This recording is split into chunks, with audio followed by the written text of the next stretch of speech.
Hey, Hound Dogs, I'm David Hankins. I'm Paul Hankins. And welcome Trevor Hankins. And welcome to On the Air with Power Squared, a weekly look behind the scenes, what we hope will be everyone's favorite comic book, Power Squared. We're joined this week by Trevor Hankins, introduce himself, and Rachel Wells. Hi. And Julia Canon. Hello. Hey, the creative team behind Power Squared. And we're going to sort of talk about what we hope will I think we have a really good creative team. I'm not going to, I'm not upset with anybody. I think everybody's doing a good job, and I really appreciate everybody's work and all that. It's just that we're not selling the book. I know that we put out issue 10, and I really don't know if we actually sold any issues at all of it, which is sad. I'd like us to actually sell some. And one of the things we need to do, which we're not good at, and I'm not expecting anybody to actually be a whiz at it, is marketing the comic book. And I do appreciate, like, I know, Julia, you've got something up on your Twitch page that you're the colorist, and I appreciate that. And I appreciate when you actually color it on your Twitch channel. That's really good. I appreciate all that. And all the links you have to everybody. It's really great. But those people aren't necessarily buying it yet. Maybe they're waiting for yours to come out, but they're not buying it now. So we just need to figure out really who is the ideal reader of the comic book. As you could probably glean from the title of this podcast. But Paul and I are going to have a meeting, I guess a virtual meeting with the guy that wrote this book, Gamble Hennessy, if I got his name right.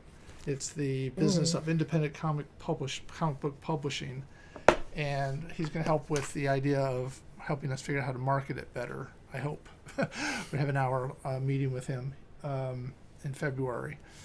So I was just sort of wanting us to one of the things he suggests in the book, actually, is that you get the creative team together and who do you think is the ideal reader? And a lot of this is stuff, theoretically, you would have done before you published 10 issues of it. But that's kind of where we are. I mean, we kind of jumped into this as a kind of a passion project for the three of us, and it's sort of, we've been able to maintain it, but I'd like it to grow. Anyway, and I know that I sent everybody this little profile thing, which Rachel filled out, which I appreciate. But it's just basically the idea of these are the some of the kind of the profile of what we think the ideal reader would be. Right? So, yeah. Anybody have any questions about this? I just want to I jump in. You were saying that maybe we should have done this before we started the comic, but I was just thinking of, I listened to a podcast earlier with Sungwon Cho, ProZD, and Tracy J. Butler, who is my favorite comic artist ever. And they were talking about how to get into their own business. Like in Tracy's case, it was comics. And people ask her, how do you market your comic? How do you get your name out there? And she's like, I don't know. I didn't really try. But I think they also talked about how a lot of artists, a lot of comic creators, want to wait until they know exactly what they're doing before they start doing something, before they publish that comic, before they talk to a publisher. They want to make sure they have all their shit together. But the thing is, you just kind of have to get out there and do it sometimes. That mythical place of your art being good enough, your art being what you want it to be, you're never going to be there. So I don't think you necessarily feel really bad about not knowing anything about marketing before you start art, because I don't think any artists really know about marketing at all. So, it's a learning process. Yeah, but it's, we can't magically expect people to find us because nobody is, finding us. Yeah, it's true. And so we need to figure. It's true, but I mean, I know jack diddly about marketing, so. And guess what? I feel like we're all in this together. I feel like. But Julie has that degree in it, right? No, I'm kidding. But. College dropout say what? I'm kidding. No, I'm just saying that in looking at the book, basically all these things you're supposed to do before you start it, and we didn't build up a fan base or anything. We just started because we had this idea for a comic book. Hey, let's do it, and we put it out, and it's evolved over time.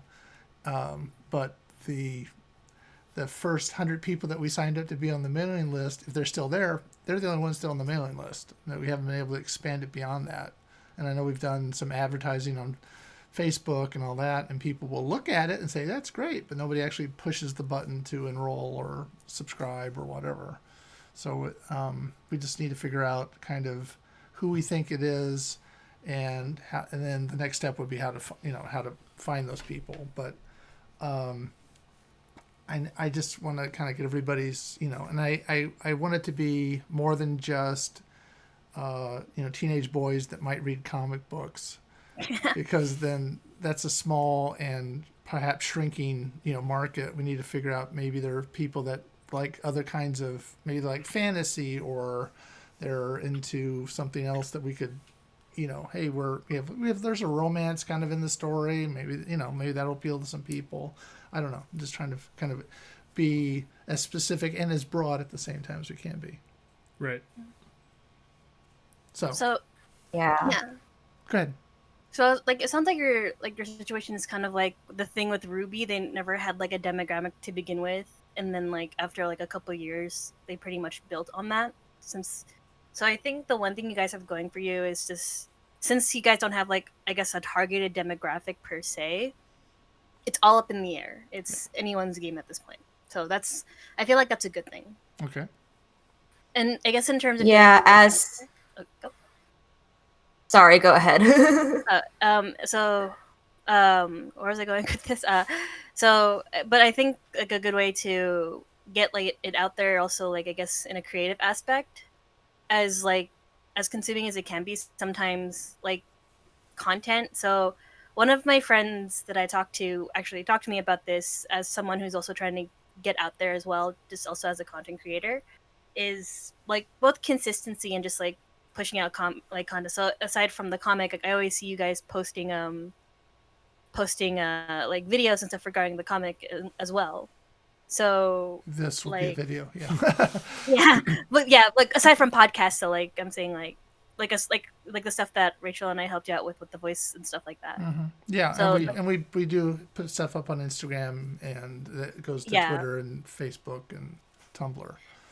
Yeah, so sometimes more than just say podcasts, or just saying if you're going I don't know. Sorry, I had a point with this, and then my brain just derped. But oh gosh, no. But one thing I've always seen sorry, I'm just trying to get my brain with this. Aside, one way of also doing it is just say putting in, I guess. Dang it, I had a point. Darn it. Rachel, can you go and I'll think about this in 2 seconds? I'm so dumb. I was just gonna say before, as a about tacking onto the Ruby point, I've always felt weird about necessarily attaching demographics to things. It's I only have to market to a single kind of person. I mean, it doesn't necessarily have to be a single kind of person, but yeah, to go off of what you were saying, I think you guys were doing it right in that you started to make something that you really liked. You weren't necessarily thinking about, okay, who am I going to market to exactly? Because that's not anyone's first. That's not anyone's instinct. You just kind of creating something and you think about the logistics later. Yeah. But, so I think, you definitely have that going for you. Yeah. This is all out of my pocket, and I'd like to sort of put something back in at some point. I mean, so I do want to see this actually sell.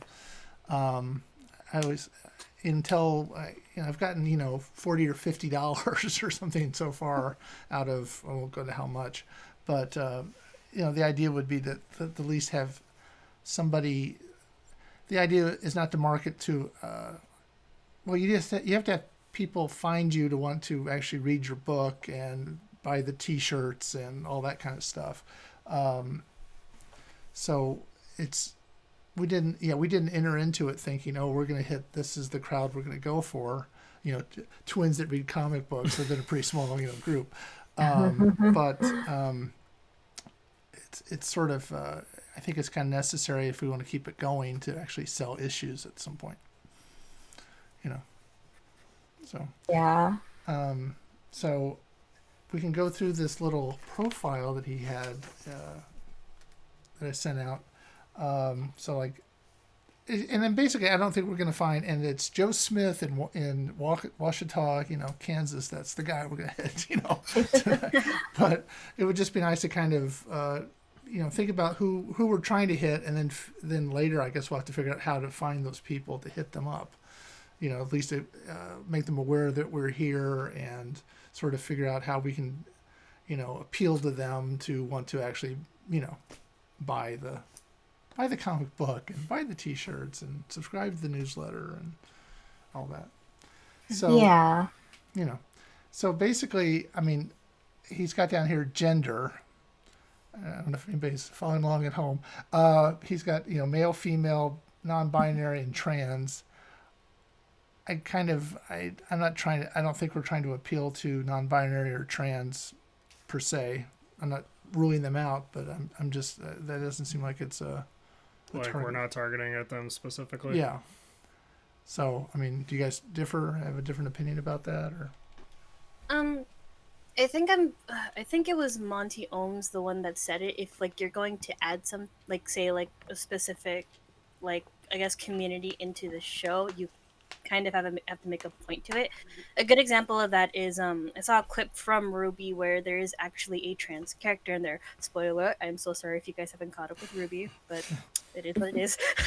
But the way they made a point to that is some like that huntress, they basically their family didn't support them like in their like both like as a person and as a hunter, like they didn't support them at all, and that basically made their arc of who they were and why they're there. Right. And like how like there is a thing to it, but like the point is like if you're gonna add some like say like a trans person or like person like who is like et cetera, like make it a point. Just don't like let's just add him, add him. Don't do what don't do that thing. No, and I just don't see the story going that way, and I don't think either any of us could actually write a good character that would be that way. So I'm not trying to say let's add one. I'm just saying that I don't think that's really our target. You could you could probably add it for like say a character arc for someone, like say if they're going through some sort of trouble, especially with I guess how that universe works and how like people are with just yeah. But you would have to like strategically like do that in both writing and just looking into perspectives of say like yeah. But that's like, it's one thing writing for twins, it's another thing writing for well, the other thing would be, I mean, I think people that are looking for those kind of stories are probably looking for more of it to be more about them. So they can see that person, that's, they kind of see themselves in the book or whatever, and that's not really what we're not trying to write that kind of story. Yeah, of course. Yeah, when it comes to demographics, I think like the best policy is if you're wondering what a story, what sort of audience is drawn to a story, look at the protagonists. Like, are they young? Are they old? Mm-hmm. Are they white, black, queer, straight? And that's usually because people see themselves in the protagonist, and they're going to be more likely to be drawn to that kind of story because they see themselves in it. That's just how in-group dynamics work. Right. So I look at Marty and Eli and was like, this looks like the ideal reader to me for the most part. Again, not that no one else can read the comic, but only twins can read this comic. Yeah, that's the rule. And then if let's say we decide that that's really great, I have no idea how you find, everything that I know about twins is based on being a parent of twins as their little children, raising them, and then that's they're gone to the So I don't know how you reach, I don't know if there's twin groups out there. If we're all twins, let's look for stuff. Support groups. Yeah. I mean, I do know that there are support groups out there for parents raising them. Like, oh my God, what am I doing? I enjoy looking at those on Facebook. Going, yeah, I've already been through that. Well, just imagine this: if you can reach at least one twin, then you'll automatically reach the other because they'll telepathically communicate. That's how that works, right? So I'll put twins down. I don't think that's gender, though, but we'll see. So I'm also going to think that our sexual orientation of the ideal reader would be probably straight as opposed to LGBTQA. Going back to the point we were talking Yeah. about with gender. Yeah. Yeah. He's got race down here. I'd really not like it to be just white people reading it. You know, that doesn't. You know, I'd like it to be more than that. But I mean that, and I don't know. I mean, basically, you know, we made Marty and Eli who they are based a little bit on who these guys are. So it wasn't like, you know, we were. You know, I think we've joked about if this ever got made into a TV series, they'd make them, you know, black girls or something, you know, make it more diverse. But that's not who we were writing about. So I kind of think we're a little, you know, we're kind of stuck with those characters at this point. I think the issue when it comes to race and marketing is that anything that's default, anything that's not specifically outside of whiteness is like it is just considered white. You know, that's just the default, and it's really it's a problem. It's not something that we can solve just by filling out this form. Really? Yeah, unless it's But I thought, unfortunately, but yeah, unless it's something like, you know, Spider-Man Miles Morales, then, you know. well, we are trying to introduce other characters of other, you know, I mean, Mocha's obviously not white, and we're trying to introduce other characters in the stories that, you know, aren't white either. And we do have a black character in. Oh, yeah. That was basically because they had a friend who was black. So we. Yeah, I'm thinking about her too, because yeah, especially because I mean, she might be an antagonist sort of character, but she does have an interesting story. So I think that really matters when it comes to representation. Yeah. Yeah. Yeah. It also helps add some visual diversity. Yes. No. You know, we were trying. You know, it was a small universe we're building off of, I guess. So as far as like where do we see them being, I would imagine it's urban or suburban. I don't see us hitting, you know, the guy out on the tilling the fields out in the rural area. Hey, I want to read about. Not yet, at least. Yeah, until this becomes a major motion picture. Yeah, I don't see what it is. So education-wise, it's probably going to be high school, college. I'm thinking it's going to be probably high school mostly, going into college maybe. You know, because the characters are in college, and when you're in college, you're probably not, hey, I'm going to go buy a comic book. But maybe Community college. I know, but I mean, I'm just saying, yeah. That's just how I feel about it. Right. Probably high school going. That's what I was thinking, either college age or like, you know, when I was in high school, all I wanted was to be in college because it sounded so cool. Yeah. You know, when I consume stories about people in college, I'm like, oh, so exciting. And then you get there and it's like, oh, this is what Living college on is. your own, being in a It's true. Well, and you also get it where like high school teachers try to tell you how hard college teachers will be on you, and then college teachers are actually more super chill. oh gosh, like that Thomas Sanders line. They want to scare you. Like high school, it's only gonna get harder. Go to college. All right, we're just gonna watch a YouTube video. I'm not feeling too well. Let's go home. Probably happened. Probably didn't. Just say it. But yeah. We also don't have, one of the things that he has down here is religion. We don't really have It's not a religious book, right, So. we're not necessarily pushing something. So I would say it's more of a, you know, you could be religious and like it, but it's not Specifically. it's not Veggie Tales, you know. I mean, like, if you want to go with spiritual as a religion, but even then, that's just how the universe is. It's nothing more. It's nothing. Yeah. Like yeah. Yeah. I don't know if you watched last week. We had the guys, creators from G-Man Comics were on, and I asked them, who's your ideal reader? They go, we are, you know, just like, okay, you're not going to sell a lot of books that way. Exactly. I think it's natural for creators to want to write stories about themselves because, you know, they teach us in comic school, like, write what you know, right, and you know yourself the best, right? Yeah. So it's natural. And I think that's kind of what the genesis of this was to have a sort of a story that was more about, you know, I guess making twins more of the main characters and then kind of how they're different and all that. So, yeah. but we weren't trying to do Yeah. so I would imagine that we're probably going to hit people that are single. As we're getting down to the, going down the little steps here. And probably without children but at the same time, it was kind of, I mean, one of the fans that we have, Sue Price. Yeah. She's an actress that we met at a convention, and she did some work for us as well. But she's actually, gotten all the issues. I mean, she's following us, and she's not, our target little boys in college kind of thing. That's called periphery demographic. Right. I'm just saying that, I mean, we can't, she has kids and, all that. So, I mean, it's possible there's something else that attracted her to it. Maybe it's not, so I'm just saying. Yeah. But I don't think we're going to be aiming at people with kids.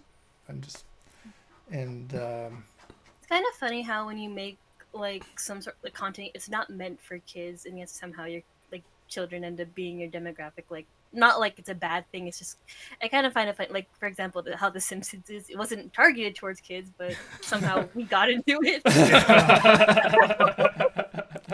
it's also True. Kids get into all sorts of things. well, one of the things I remember when I was taking them to school was some of the kids were into things that like, really, you shouldn't be watching that at your age. Right. Like South Park. Yeah, South Park. In kindergarten, they were talking about South Park. I'm like, okay, that's not really what you should be watching. Oh my God, especially these days when, like, they'll be selling, Five Nights at Freddy's stuff in the Target's kids section. And it's like, No, child, no. Yeah. I mean, although I'm not much better, honestly. When I was 6 years old, my dad rented the movie Princess Mononoke for me. Mm-hmm. He figured it was a cartoon. What could be so bad? And that movie just changed my 6-year-old life.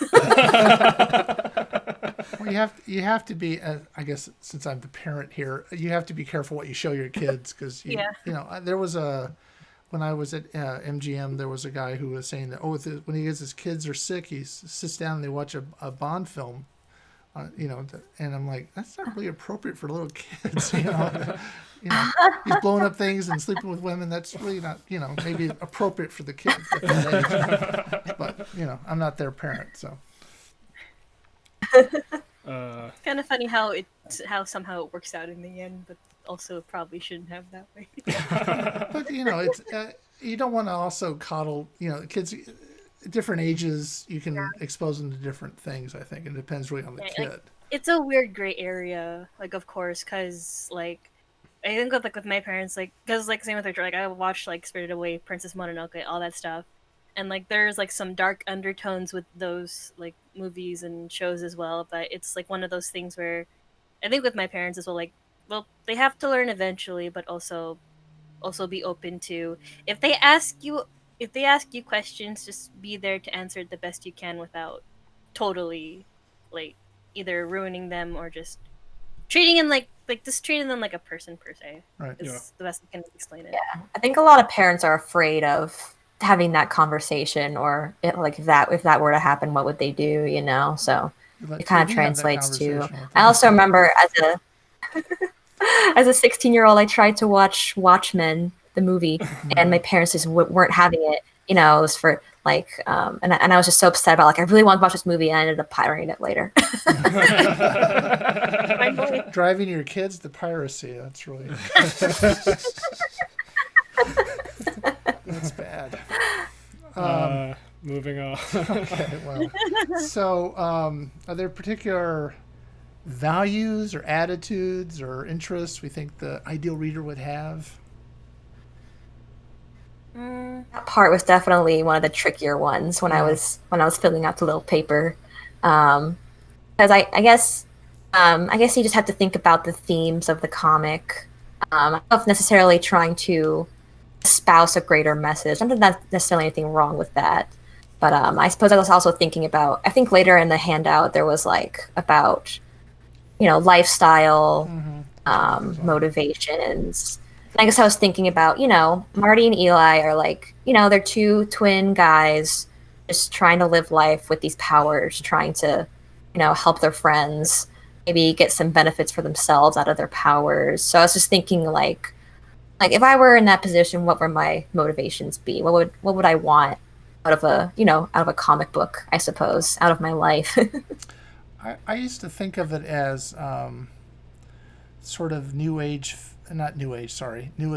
fiction. There's young adult, and there was something called new adult, and I don't know if it's still around or not, but the idea was it was more about going away to college, your first relationships with the opposite sex or same sex, and then getting a job and just becoming an adult, which is kind of where Marty and Eli are. But they have this other little twist going on, is that they have these powers that they have to deal with. Exactly. I don't think there's any market for new adult, but that's how I used to describe it. I think it's like the classic, like maybe a superhero story, like, oh, they have to fight criminals that night. Then in the morning they have a math test. Oh no! And they have to talk with their career advisor. Yeah. We haven't gotten to that yet. Yeah. So. So, do we have any ideas about values or attitudes or lifestyles? I mean, I would imagine maybe the lifestyle is your, probably, I'm going to say probably living at home or just getting ready to move away from home for the first time. Maybe that would be part of it. Yeah. I suppose it's a classic, college student in the sunrise of their life, like figuring stuff out, trying to survive, more or less. We were also trying to use it as the boys themselves were sort of. I mean, high school sucks for most 90% of the people, and the reason they went away to go to community college was to sort of start over. People don't know who they are and have the, they don't say, was it Paul and Eric, Paul and Trevor when they would go by, Sam and Eric kind of stuff. They would just, call, they were like this little unit for growing up. And when you go off to college, then like a lot of people don't even know they're twins, that kind of stuff. So as part of it was they're having to they get the chance to sort of have their own identities for the first time. Be themselves. Yeah, be themselves. And I don't know, can see that. Yeah. I can definitely see that throughout the comics story, like especially in this newest arc. Not the newest arc. What am I saying? When it comes to the what starts in issue 10, the arc with Quincy, we almost start to see bits of Marty Marty wanted to be his own person, and Eli like, no, wait. Yeah. Do you get what I mean? Yeah, there's a little bit of the. You want to say something? Strained, the relationship being a little strained because they're being pulled away by girls, I guess. Yes. Yeah. So I think that's part of, again, the, kind of, it happens with friends. I know that suddenly somebody starts dating, so you never see them again, that kind of deal. In this case, somebody's trying to break them up, literally trying to break them up. Imagine it's hard when you live your life as twins, so closely knit, and then suddenly something like, I remember specifically there were a pair of twins in my high school. There were so many twins in my high school. It was really weird. But one of the twins got into this certain college and the other twin didn't. And they were like, oh God, what are we going to do? We're not going to go to college together. And I was just like, oh, wow, huh? That must be tough. That sounded really sarcastic, but it must be tough, Yeah. Well, this is somebody that it's like I went to college with my best friend at the time, and this, I mean, I had known him a long time, and he was going there, so I went there, and then we went separate directions at some point, but. And there's a certain, familiarity, and you're starting something new. You kind of want to have a buddy with you, and in some cases, that buddy may be your sibling. But, how do you guys feel? I mean, you lived it.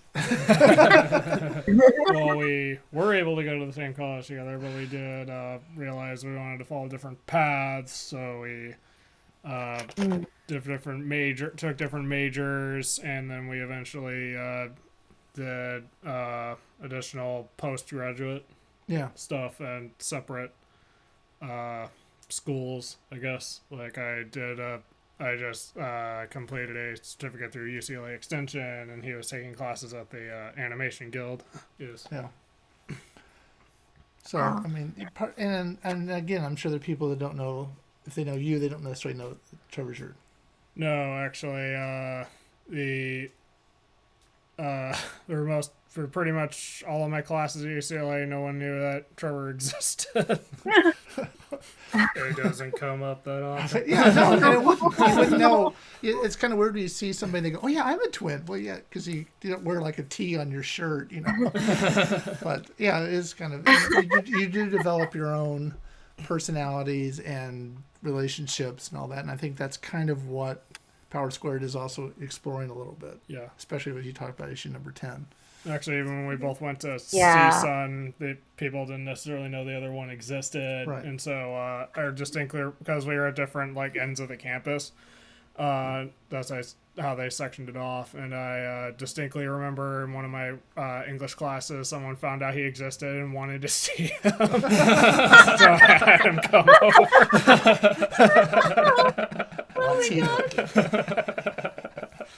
Just a quick question. Have y'all ever tried to like switch places in class to see if anyone noticed? No, we didn't. Oh. But they have this honest streak running through them. I don't know where they get it from. But yeah, I can definitely see that serving as like, an answer to that. Like, what are their values? I guess like trying to find yourself. It's definitely a sort of coming of age story, even if it's not necessarily like usually coming of age stories are a little bit younger, but I feel like this could definitely warrant like coming of age themes. Yeah, and that's kind of that new adult label I put on it. Yeah, sort of, exactly. Yeah, it's kind of coming of age and later, I guess. So I guess we can go. I mean, there's motivations and priorities and influences, and I have no idea. Maybe Gom will have. I'll say influences are definitely the influences. You could definitely like put like anime and manga there. I might have put that when I was filling out the form. That's probably I would think more of they enjoy anime. Yeah. Yeah. And I think we have some anime flavor in this. Kitsune, and we're bringing in some other more yokai and stuff. I think that would perhaps be something that might appeal to them. Yeah. Yeah. But again, I guess we should go to anime cons and sit around. But I mean, I do think it's Don't go to Anime Expo. Don't do it. Don't do it. Not yet. No. Even if it does open up, just don't go in general. Even if it wasn't for the pandemic. Bad experience? Oh no. Crowded. It's like it's too crowded for it's true. Oh. Well, like they don't restrict well, they don't restrict it like SGDQ or Comic-Con or like any other, because you know how like there's like a window of when to get tickets, and the Expo is like, okay, tickets galore, have fun. So anybody can't do that. Oh. Well, we wouldn't normally go anyway because it's like a week before Comic-Con. Right. Now, even though we're not selling, you can't get in Comic-Con as a professional once you've been published. So I'm just saying, if you ever want to be a professional, you can. which means you don't have to pay for the tickets. Which is not. Oh yeah, I heard that. Like if you're like a professional, then you can actually. Yeah. Like, is it like publishers and journalists, right? I remember. Or not journalists. I think they're trying to be more towards people actually doing comic books. I think. Starting from last time, they're actually prioritizing giving professional status to people who are actually involved in comics. Yeah. Oh, nice. Yeah, it's called comic. Yeah, and we are. We are. Well, but there's like a lot of stuff that's not comic related there. But we are published, and that was good enough for them. So we're professionals, which is kind of cool. Good enough for me. Even though we're not making money at it, but we're professional. You still have to do it again every 3 years. Yeah. Well, yeah. So, what kind of genres and subgenres do you think an ideal reader would also be interested in? He's got down here several, but I mean, I think coming of age is one that we talked about. These are, I think this is more asking like what is the genre subgenre of our story. Okay. All right. So coming of age, fantasy, and superhero are the ones I put down. I think that kind of covers it. Honestly. Yeah. Yeah, we don't have really. I think I wrote action. I Action. don't know if adventure counts. What does adventure entail exactly? It's like being lost in the woods and finding your way out. I don't know. So yeah, there's really not. I mean, in some ways, I hate to say it, there's not as much action probably as most superhero stories have. We have whole whole episodes issues where there's nobody blown up or anything. I think like the most action I've seen so far in the comic is when they all almost died from that explosion. Yeah. I think that's the most action I've seen. I'm like, y'all almost died. It's go big or go home. Yeah. Yeah, that was. I mean, it was suitable. I would also. That was our biggest 2-page. I would also spread. argue sci-fi. Yeah, there's a little bit of that in there. Yeah. With the Viribus compound and all that. Yeah, we do. Yeah, we have a little sci-fi in there, so we should be looking for sci-fi people. So yeah, we're not Western or war or any of that kind of stuff. So Yeah. Okay, subgenre. Not yet. Sorry. And What generation will this book appeal to? We put young adult, born in the 90s to 2010. Because that's probably our target, isn't it? yeah. I mean, again. Yeah, I would agree there. Mm-hmm. Yeah, because those are the people that are getting ready to go to college. Yeah. So. Okay, and then I mean, if you have anything else you want to. What are the major entertainment, literary, or media influences for this book? So I would say anime, and I know manga was part of it too. Yeah. Mm-hmm. Definitely. Yeah. Anything else? I actually showed it to some old coworkers of mine when I was telling my boss and my aunt about like that I got like a new like side gig. Uh-huh. They said when I showed them like the website, they were just like, oh, we get like a bit of like Archie like vibes from it as well. It's like old comic, like old school comics like those as well. Okay, yeah, I think one of the things when we've discussed having a pitch packet to try to sell it as a TV show. One of the things we use is the Archies. Yeah, Archie was one of the I mean, there's a little bit of. I mean, since there's not tons of. There's a little bit of talking and that kind of stuff in it. Which Right. I mean, Archie, I don't think is really that action packed. In the old days, maybe it is now, because I know they're fighting zombies and meeting Kiss and all that. But it was sort of more of a slice of life kind of. Yeah. In some ways, this is a little slice of life with superpowers thrown in, But so, if we could sell as well as Archie, I'd be all for it. Let's go, let's go big, Archie. But and we're not also trying to be socially or politically, I'm not trying to. We're not topical. We're not trying to be topical or have our political, alliances, allegiances. Trying to tell a story, man. Exactly. Yeah. So basically, that is. So, does anybody have anything else they want to add to the? I mean, I like the idea of science fiction being something we could bring into it. We do have a science fiction. There's a lot of little bits of here and there, threads of science fiction, threads of kind of manga, and threads of superpowers. Yeah. Mm-hmm. So it's which clouds the idea. It's hard to look up.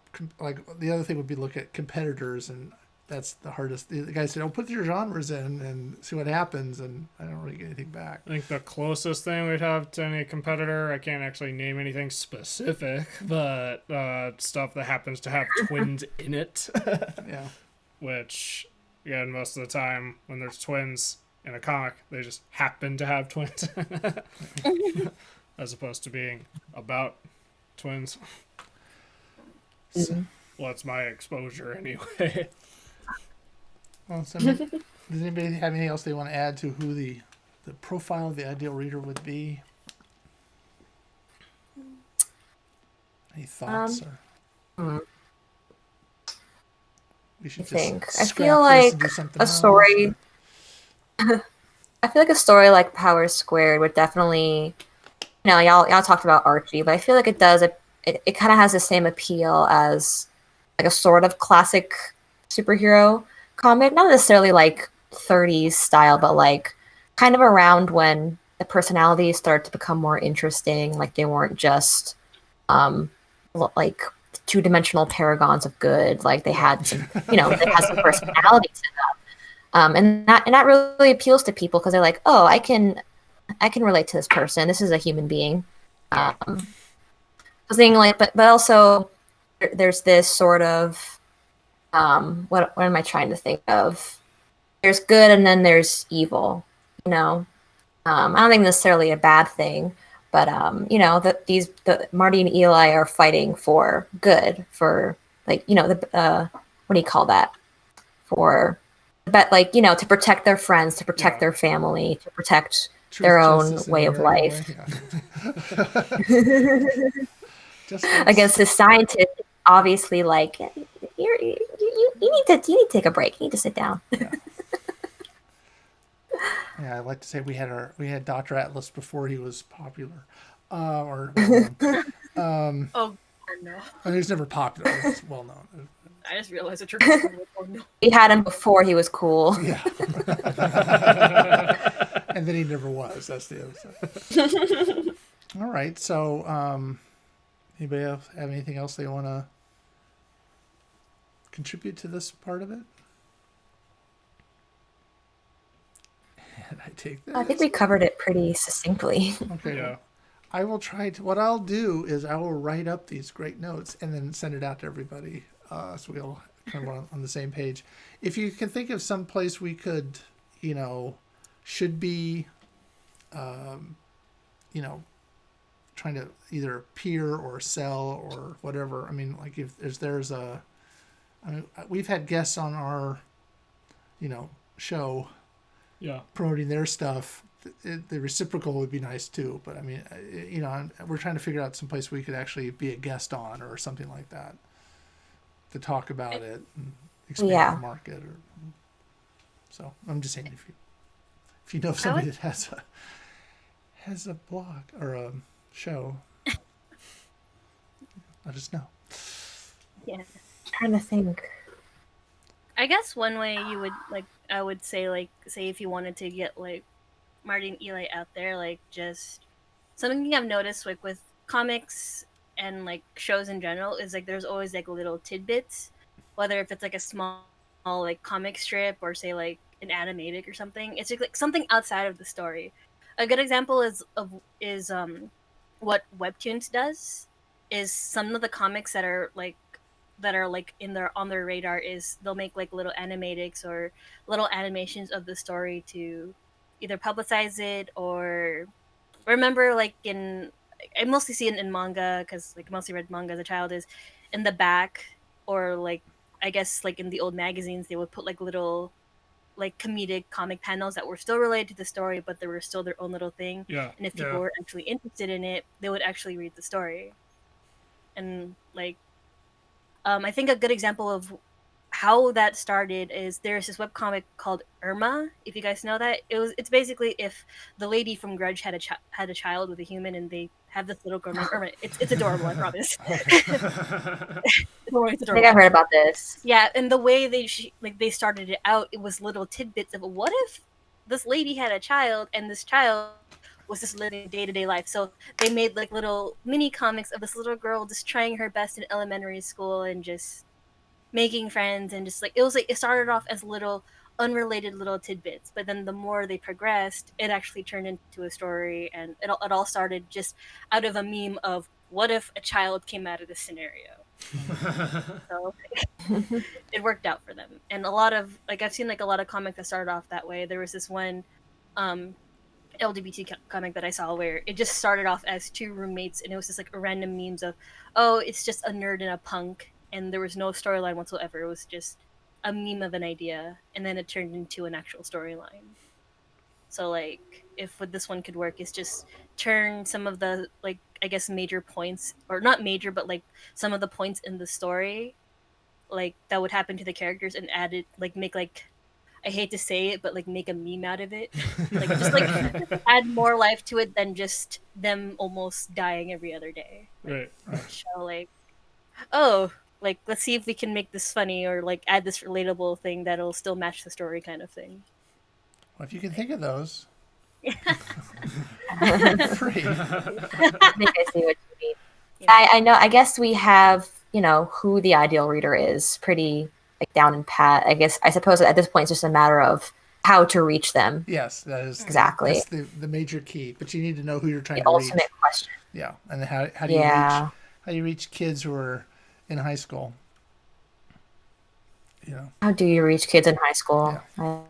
I don't know. And I have a feeling that's a big Yep, moving that's target true. as far as what they're looking at, or It's true. You gotta get on TikTok. Hey, yeah. Okay, well that's Feel not going to happen attacked. for me. I feel attacked right now. So yeah, maybe that's something we need to figure out. TikTok. I mean, we need to figure out where these people are. The people we're trying to reach, where they are, and try to be there. Right. I don't know. I don't know anything about. Honestly, I don't know anything about TikTok. And I know it exists, and I know you've done some videos for it, but that's about as far as I've gotten. It's like 2 minutes. I don't watch it. Yeah. Sorry.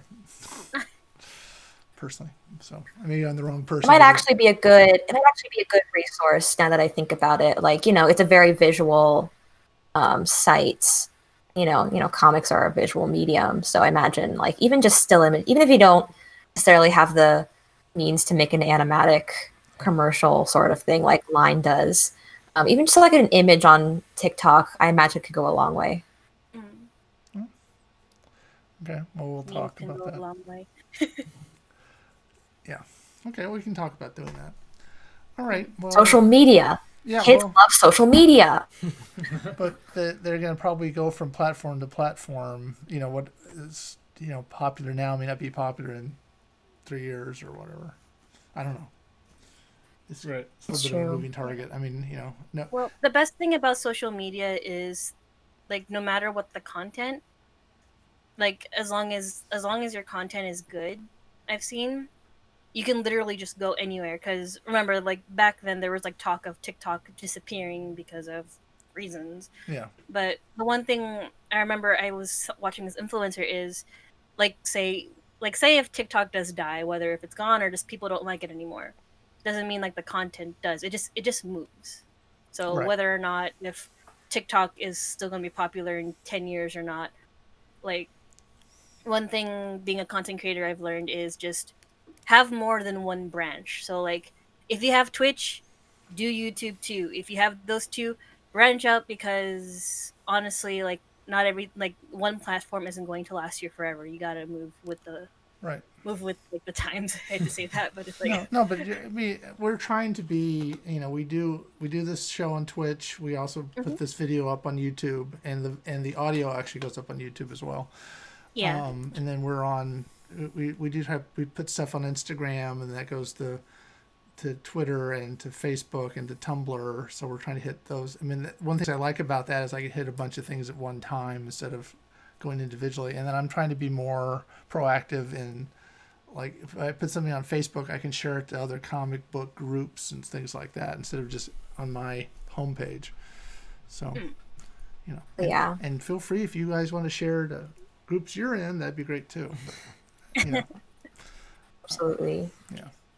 All right. I think we'll have the class will be we'll dismiss the meeting. Class is dismissed. So you want to Class adjourned. Yes. Okay, so if you're watching this on YouTube, if you like this, leave a like, subscribe if you want to see more, and ring the notification bell if you want to see exactly when these videos go up. So until next time, I'm David Hankins. I'm Paul Hankins. I'm Trevor Hankins. And this has been On the Air with Power Squared.